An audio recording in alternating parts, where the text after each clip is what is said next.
Okay, we're looking at the Gospels, an introduction. We're looking at the reliability of the Gospels, and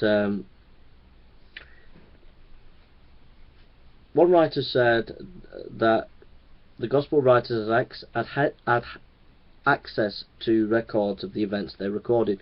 Just like today, the ancient world expected reliable historians to have access to many facts related to their subject.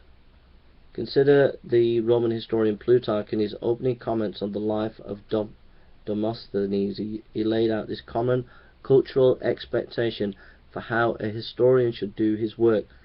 He says, "If any man undertake to write a history, it is in the first place and above all things most necessary to have plenty of all sorts of books, and to hear and inform himself of such particulars as, having escaped the pen of writers, are more faithfully preserved in the memories of men, lest his work be deficient in many things."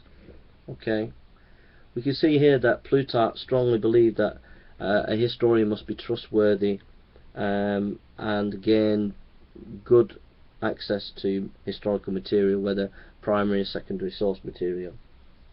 We see this same kind of care mentioned in Luke chapter 1 verse 1 to 3, which exactly mirrors the historian's methodology in the time of the Gospel writer. So we read Luke 1 verse 1 to 3. "Many have undertaken to draw up an account of these things that are being fulfilled among us, just as they were handed down to us by those who were the first were eyewitnesses and servants of the word. Therefore, since I myself have carefully investigated everything from the beginning, it seemed good also to me to write an orderly account." Luke 1 verse 1 to 3. So we see here quite clearly, as we compare the Gospel writer's attitude to how to write history, it's very similar, if not similar, exact to the way Greek historians conducted themselves and Roman historians.